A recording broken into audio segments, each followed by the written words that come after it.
you can tell by my cellular distress, I've been mocked to death by a PS. Blabbing out and shrinking sound, and hip-hop toast, I'm feeling well. But it's alright, it's okay, Anastasis brothers on the way. Home and self, remodeling, will restore your doomed dwelling. Whether you're cancer or whether you're the answer, you're staying alive, staying alive.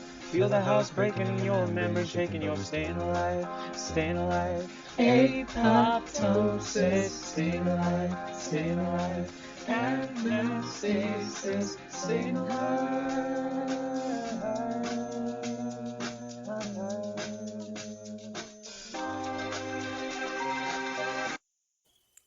We, the Anastasis Bros, are on our way to rescue another house from the brink of programmed house death.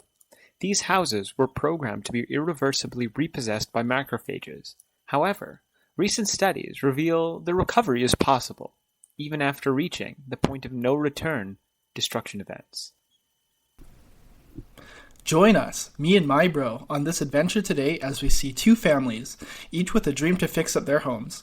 We'll take you along with us as we assess each house, come up with remodeling plans, and give these families the home they've always wished they'd had. So, we're coming to this house right here on Liverpool Avenue. Yikes, this house looks like it's in pretty bad shape. Let's look at some of the characteristics of this house.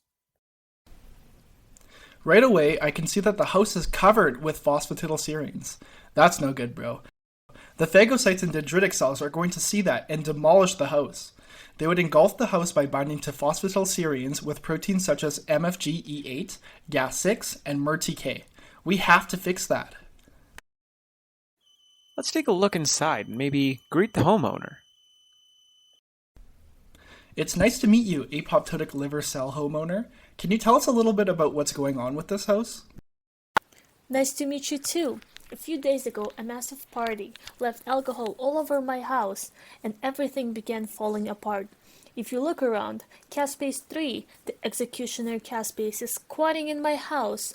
When caspase 3 is around, it cleaves its substrates, A14, DFF45, and galsolin, activating them. This makes my roof fall apart and house frame weaken. Even more, caspase 3 inactivated flippase and proteolytically cleaved scramblase. Wait, bro, did you say scrambled eggs? Delicious! No, scramblase. Normally, ATP11C flippase maintains phosphatidylserines on their inner leaflet. When TMEM16F scramblase is activated under high calcium conditions, phosphatidylserine flips from the inner leaflet to the outer leaflet. That's why you see it all over the outside of my house. That's terrible. Bro, your house is apoptotic. The first thing we have to do here is stop the party and remove the alcohol. Let's do as cells do and divide and conquer. Apoptosis, stay alive, stay alive. Anastasis, stay alive. Awesome! We're done our anastatic magic. This is amazing. How did you get the phosphatidylserine off my house? It was easy with the help of our trusty tool, the annexin A5 protein network. We coated all the phosphatidylserines with annexin A5 to induce blebbing, endocytic vesicle formation, and cytoskeleton-mediated trafficking of the vesicle. Now all of the phosphatidylserines are off the house and right in the garbage. That's great and all, but did you take care of caspase 3? It was hard to find the HSP-27 officers to arrest caspase 3 in your house, but we recruited them this morning. A little late, but caspase 3 is gone. They even got those darn kids pro-caspase 3. Ah, perfect. Those kids really are the darnest. Well, I'm super happy to hear that my house is back to normal, thanks to you, Anastasis, bro. What's that sound? Oh man, that sounds like the DNA frame of the house. We waited too long. Those darn caspase 3s and their kids must have got to the DNA frame before they were arrested. Caspase-3-induced DNA fragmentation causes genome instability and a higher risk of oncogenic transformation.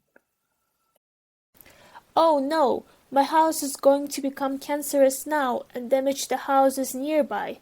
Let's get out of here before the house becomes cancerous. Run!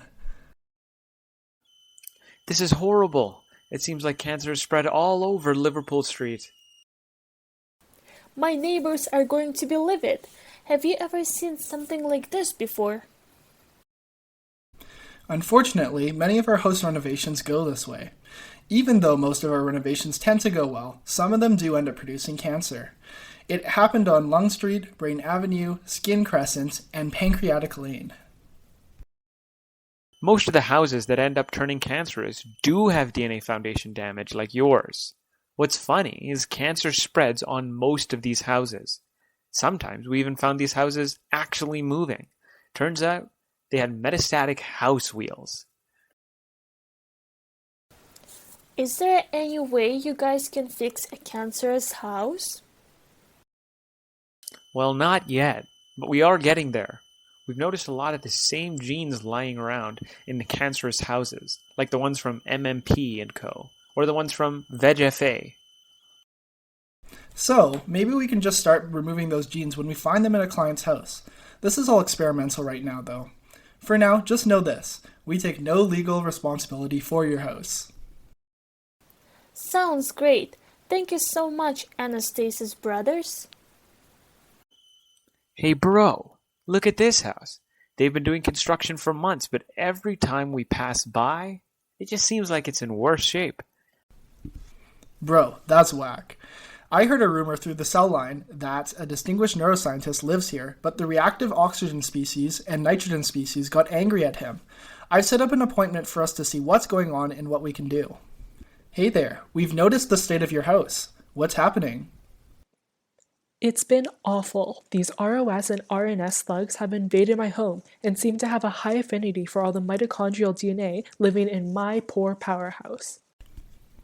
I've heard about that. The ROS and RNS were so aggressive, they knocked down your outer walls and caused MOMP. It's gotten so bad that half the cytochrome Cs who are working on the electron transport chain have gone on strike and left. Now we have less energy to fight than ever. I've tried to call the nucleotide excision repair Ltd, but there's only so much they can do. So many of my friends in the limbic neighborhood have had to gut their homes and left these disgusting plaques behind. They're calling it a neurodegenerative disease. I'm afraid if this continues, I'll have no other choice than to do the same. Oh man, that's downright sick. Not in a good way. You're right, bro. These are vintage properties too. They have community connections older than we are. We can't just tear the whole thing down. This home's chance for survival during development is believed to be directly dependent on the extent of its connections to neighbors. Look at those vulture caspases, caspase-3s, circling already. I'm sure they want to turn this gorgeous old home into a concrete square, just like always. Think of all the memories in this place. We have to save it. This job is perfect for the Anastasis brothers. Here is what you can do for your house. Development. You can optimize synaptic connections, remove unnecessary neurons, and pattern formation.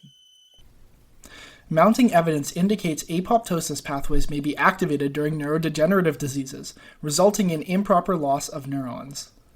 Since neurons die by apoptosis during development, this same pathway could be activated in other neighborhoods with neurodegenerative diseases. Apoptosis may ultimately serve as a valuable therapeutic target for several currently untreatable diseases in this neighborhood. Alzheimer's, Huntington, and ALS neighborhoods have strong potential implications for apoptosis. But we've never done something quite like this before. Do you think it'll work? I'm not totally sure, bro. Let's just ask our consultants. During the renovation of today's episode, we presented two homeowners. In the first case, caspase inhibitor could be used to inhibit cell death and preserve cellular integrity. In the second case, the caspase inhibitor would be less beneficial because cellular integrity would already be compromised by disease. How can we use what we know now to help out our second homeowner? What do you think?